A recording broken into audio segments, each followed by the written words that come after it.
Me again. So what we're doing today is we're doing gingerbread cookies, and I mean these are really easy. It's a nice recipe and they taste delicious. I've had them before, so I'd love to have them again.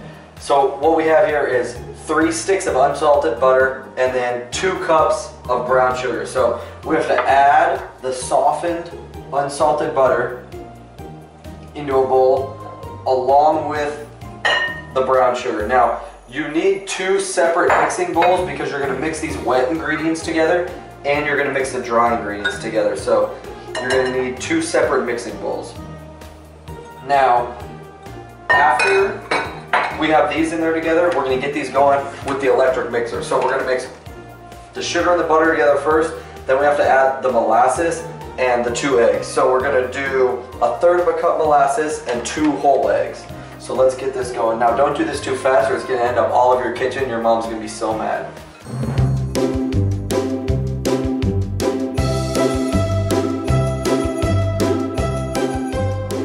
Now that we just have those mixed together with the beater, what we're going to do now is add the 1/3 cup of molasses. Now this is like the stickiest stuff I think ever invented. This is like tar. So get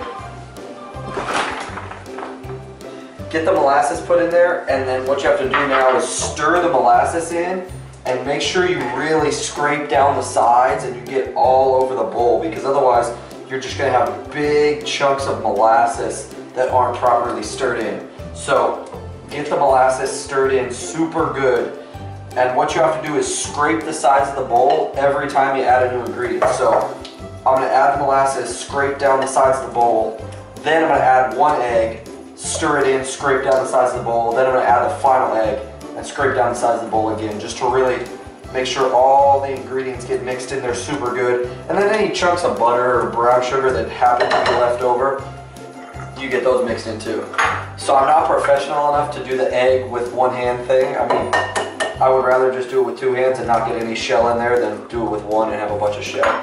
So we'll get the 1 egg in there, break it up, stir it in, and then we'll repeat, do the same thing with the 2nd egg, and then that is all for our wet ingredients. Then we're going to move on to our dry ingredients. Alright, so now that we have all the wet ingredients mixed together, we're going to mix together all the dry ingredients, get that everything combined, and then pour that into the wet ingredients so we just have 1 large mixture. So we're going to do, it's 4 to 6 cups of flour, and I mean, if you've baked before, you know how much that is. But just eyeball it to what you think's right. I mean, obviously you don't want them to be too doughy and you don't want them to be like tough. So whatever you think is right, whatever you think looks good with a nice consistency should work perfect. So I did 4 cups of flour. We got 2 tablespoons of ground ginger right in the hole.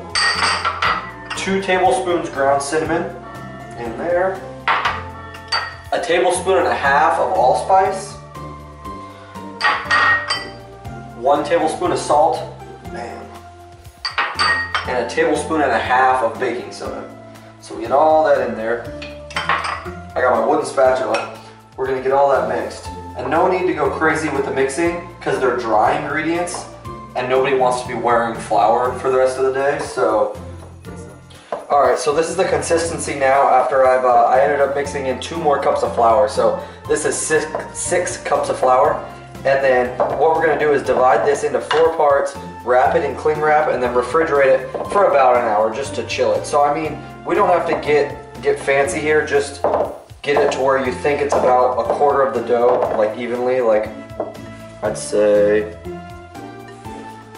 about that much is probably 1/4. So I already have the cling wrap on the counter, I'm not just setting dough right on the counter.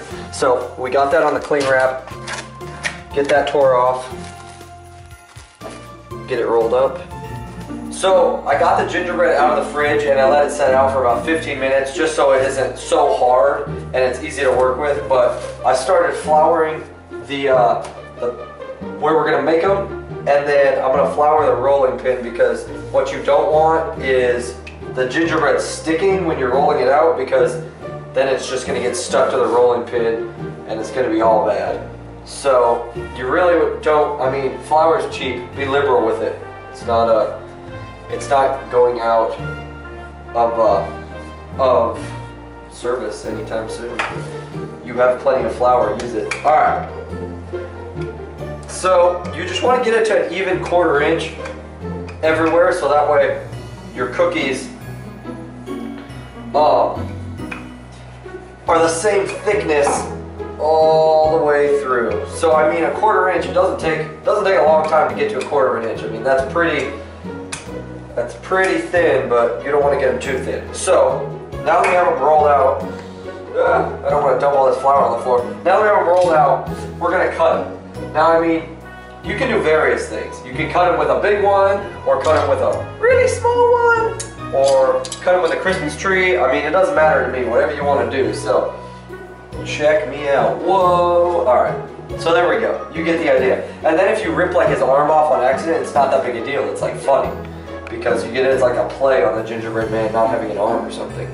So, I mean, I'm gonna cut 2 big ones. I'll do a couple small ones, just a variety, but we're gonna cook it on this stone because it's supposed to cook more evenly on a stone instead of like a pan. It'll actually cook better and they'll be more even all the way throughout. But I'm gonna get these cut, get them popped in the oven at 375, and then wham bam, we're gonna have some cookies. All right, so we got these out of the oven. It's been our 8 to 10 minutes.